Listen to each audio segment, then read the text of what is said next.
Encontramos-nos naquele que é seguramente um dos maiores legados que o século XX deixou à cidade do Porto. O Parque da Cidade. Em grande parte, a constituição deste vasto espaço verde começou-se a alicerçar ainda na década de 80, mas é um parque que está ainda em crescimento. Estamos a falar de mais de 80 hectares. Os trilhos dentro do parque ascendem a cerca de 10 quilómetros e estamos também perante um espaço verde muito qualificado no coração da malha urbana. Um parque rodeado por algumas das vias mais circuladas e com maior tráfego no Porto, a Avenida de Boa Vista, a Estrada da Circunvalação. Um parque que se estende também até ao mar. De resto, estamos perante aquele que é um dos maiores parques, é mesmo o maior parque urbano do país, de dimensões também muito consideráveis a nível internacional e dos raros, muito raros, que confinam com o mar. É um parque e um espaço repleto de história. A história do parque, mas também as histórias que aqui este parque permite evocar. Vale a pena trilhar estes caminhos.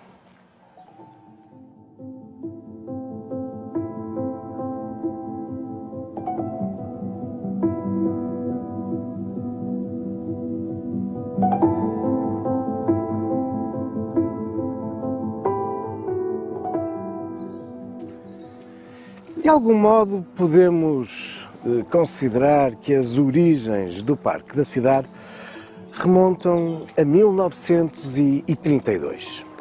É o ano do Plano da Cidade, da autoria do engenheiro Ezequiel Campos. E pela primeira vez se faz uma reflexão sobre a utilidade de existir no Porto um grande parque urbano. Ezequiel Campos está a inspirar-se em algumas experiências, nomeadamente nos Estados Unidos. Mas, neste Plano da Cidade de 1932, não é ainda indicada para essa finalidade este vasto espaço aqui em Aldoar. Vamos ter que esperar 20 anos. Em 1952, um novo plano para a cidade, da autoria de Antão Almeida Garrett, pela primeira vez debruça-se sobre este extenso território de cerca de 100 hectares, uma zona de lameiros, cruzada por diversos riachos, lugar de cultivos, também com uma pequena área florestal. E é para este espaço que então, um espaço que de facto não tem grandes condições para edificabilidade, para a construção de edifícios, é para aqui que o plano sugere um parque, um extenso parque, mas na altura pensado ainda como um parque desportivo. Não se vai concretizar, mas a cidade ia começando a salvaguardar esta área para uma futura utilização ligada às questões da vida ao ar livre, do lazer. A primeira vez que esta área é identificada para um futuro parque da cidade data de 1961, o famoso Plano da Cidade de Robert Ozel. É ele que, pela primeira vez, claramente, vai vocacionar esta área para um parque urbano, uma zona verde. Nós vamos ter que esperar, de novo, 20 anos.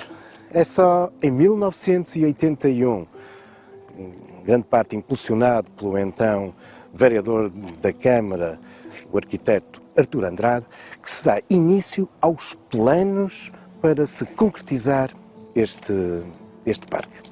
E, a partir daí, entramos num processo irreversível, até aos nossos dias, dando origem àquele que, de facto, é um dos mais qualificados espaços da cidade.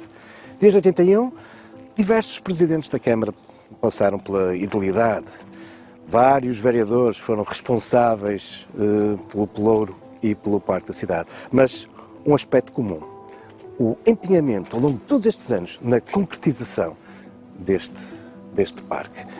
Em todo esse processo há um nome incontornável, aquele que até hoje continua a conceber e a dirigir a concretização do do parque, um paisagista, o arquiteto Sidónio Pardal.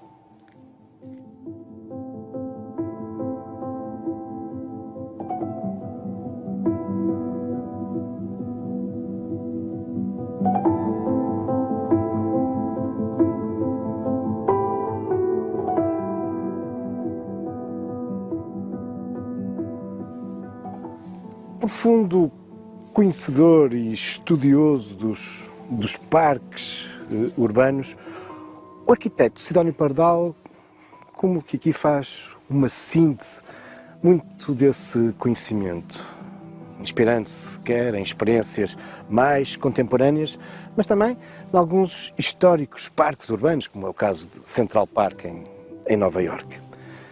Mas, acima de tudo, quando hoje percorremos este parque, temos com efeito que perceber que estamos aqui perante uma construção artificial, um conjunto de cenários montados por Sidónio Pardal.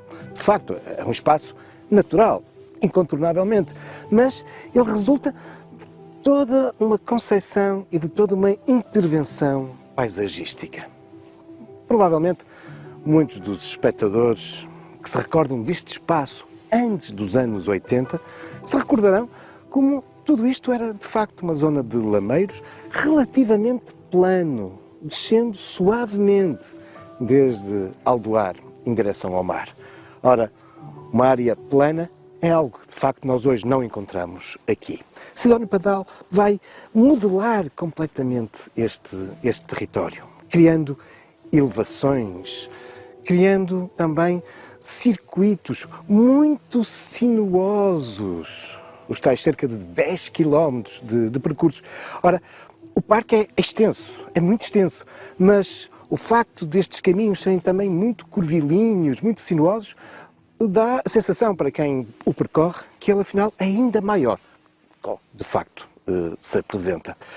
Por outro lado, toda esta modelação do terreno tem a ver também com isso, com criar surpresas, criar a cada momento novas paisagens. E tem aqui uma função muito importante, nomeadamente estas elevações, como esta que eu agora aqui estou a subir, que criam também como que barreiras em relação ao ar e à atmosfera marítima que entrava com grande facilidade aqui ao longo deste vale e que agora fica sustida em parte por este conjunto de sucessivas elevações. Uma paisagem, por isso, totalmente construída por Sidónio Pardal, dando origem a um parque único que se tornou não só no principal pulmão da cidade, mas também num espaço de lazer, de encontro, de usufruto por parte da cidade.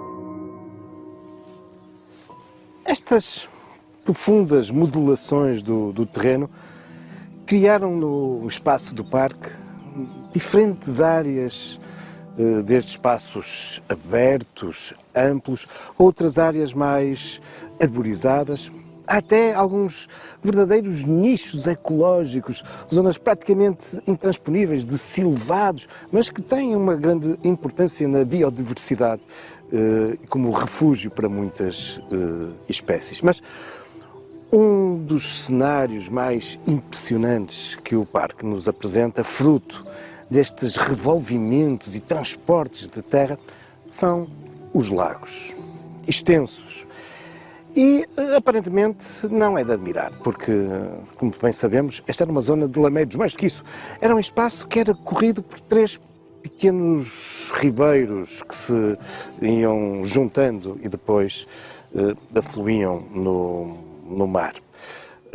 O ribeiro de Aldoar Ramalde, cruzando toda a freguesia de Aldoar, embora nascesse ainda nos limites de Ramalde, no sítio de Pereiró, mas também a ribeira da Boa Vista e a de Nevogilde. Mas, se calhar, ao contrário do que muita gente pensa, estes extensos lagos que o parque nos apresenta não resultam do represar das águas dessas linhas. Não. Esses ribeiros que nos anos 80 corriam de diferentes cores ao longo do dia, tal o seu grau de poluição, numa zona em que, nessa época, estava ainda muito deficitária na rede de saneamento. Bom, esses ribeiros foram canalizados, entubados. E afinal, então, qual a origem destas águas? Esse é um dos aspectos mais surpreendentes da intervenção de Sidónio Pardal. Porque, para criar muita desta modelação, ele foi retirando muita da terra, acabando por atingir um nível freático. Sim, isto são águas naturais do nível freático que aqui, afinal, passaram a ficar à superfície. E estes extensos espelhos de água são um dos elementos que mais contribui para o ambiente de lazer e o ambiente natural de que aqui podemos desfrutar.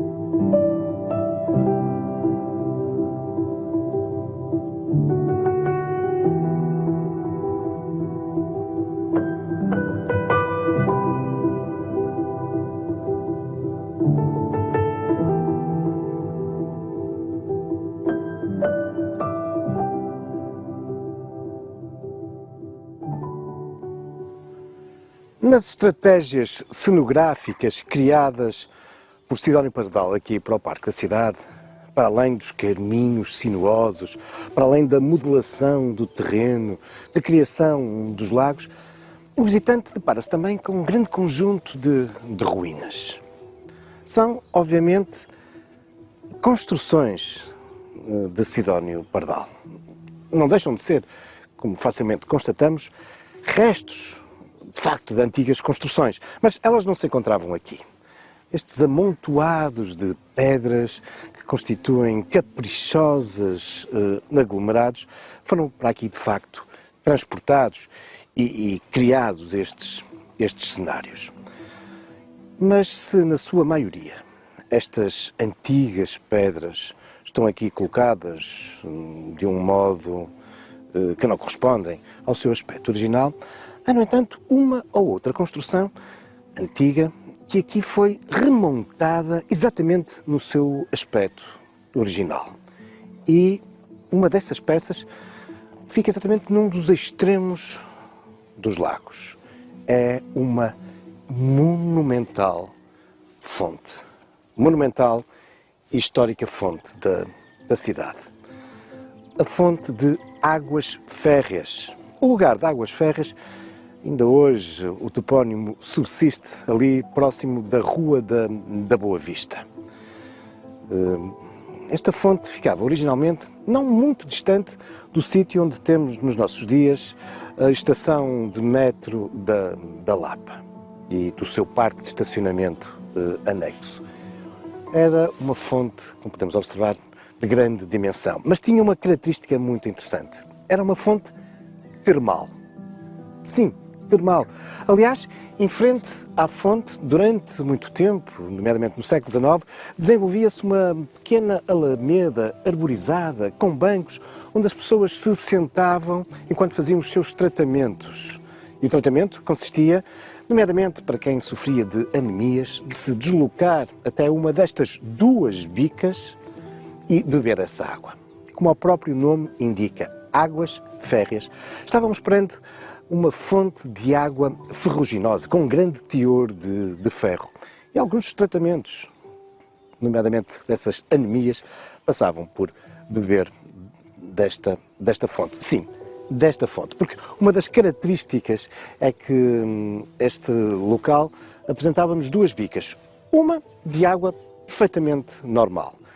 a água com essas propriedades medicinais era esta. E porquê é que eu sei que era esta? Bom, porque apesar de já terem passado muitos anos, mais de um século desde que ela foi desmontada, a verdade é que ainda hoje conseguimos aperceber de como estas pedras estão ainda impregnadas, uma mancha ferruginosa, resultante de durante muitos anos por aqui terem brotado essas águas ferruginosas. A fonte de Águas Ferras é apenas mais um dos motivos de interesse histórico e patrimonial com que nos podemos confrontar daqui no Parque da Cidade.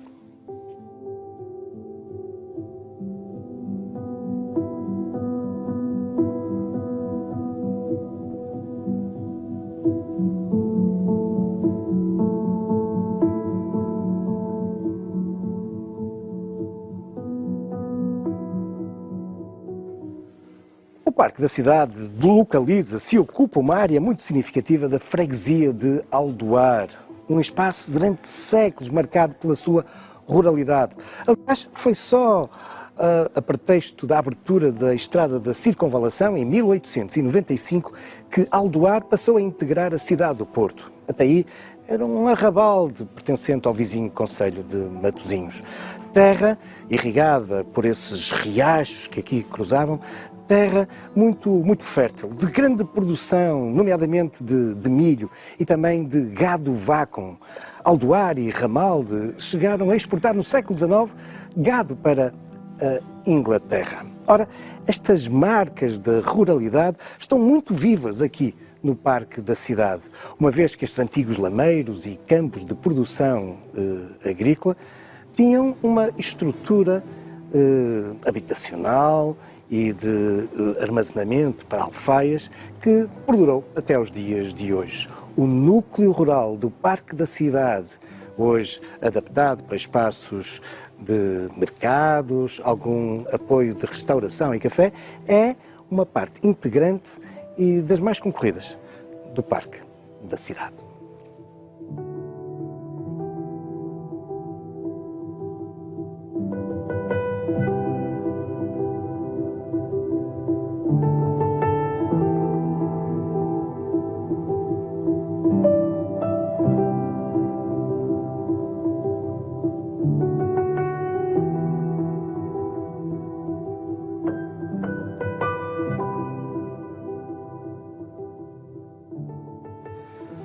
Mas, para lá destas marcas mais antigas, o Parque da Cidade apresenta-nos também alguns espaços de modernidade. É o caso, por exemplo, do Pavilhão da Água.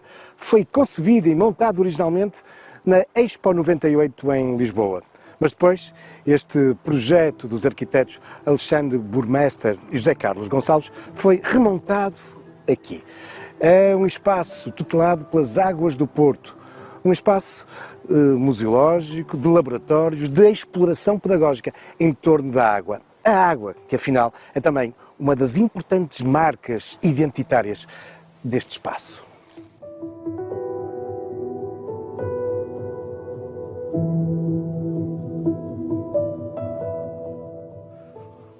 Uma outra característica que sublinha o aspecto contemporâneo, moderno do Parque da Cidade resulta dos seus amplos espaços, porque ao longo dos últimos anos para aqui têm sido transferidos uma série de iniciativas que se desenvolviam até aí noutros espaços mais confinados da cidade. Aqui passaram a ter também lugar alguns eventos que não tinham qualquer possibilidade de se realizar noutros lugares do Porto. Caso, por exemplo, de festivais musicais que beneficiam, uma vez mais, destas modulações do terreno, que por vezes criam verdadeiros anfiteatros.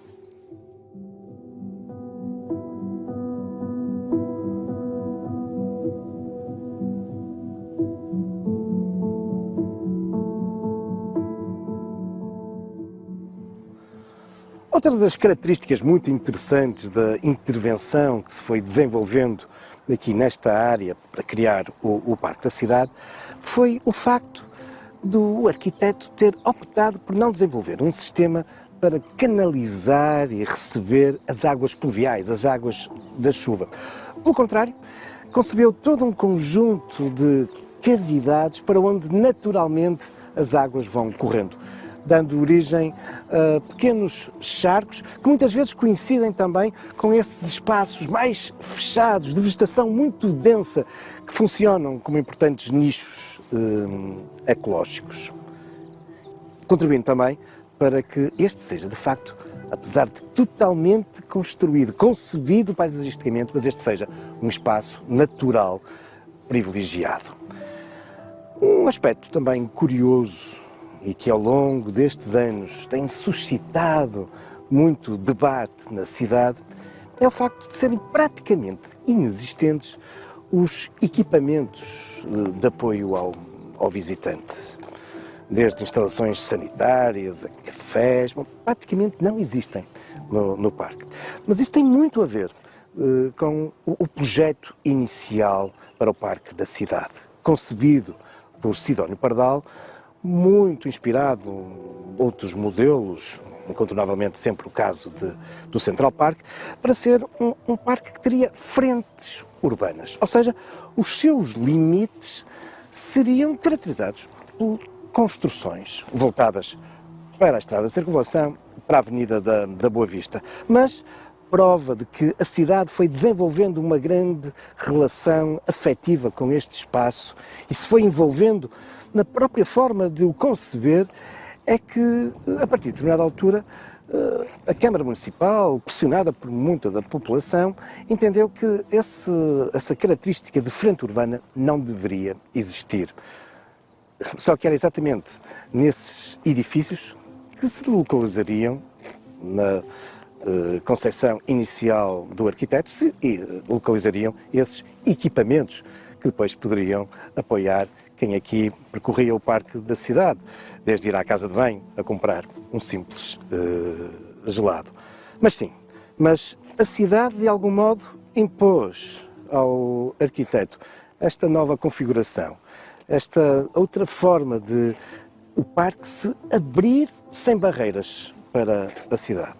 E contudo, ainda no século XX, aquela que era uma das mais-valias do parque, um aspecto quase único, estar voltado para o mar, ter uma frente marítima, viria a ser, de algum modo, muito condicionada essa relação até visual com o mar. Na sequência da intervenção do programa Polis de valorização da frente marítima da cidade, acabou por ser aqui edificado um imóvel da autoria do arquiteto Sola Morales, pensado para ser um edifício transparente, é mesmo essa a sua designação, um miradouro para quem percorria o parque, ali se pudesse debruçar sobre o mar. Mas de miradouro ele nunca teve nada.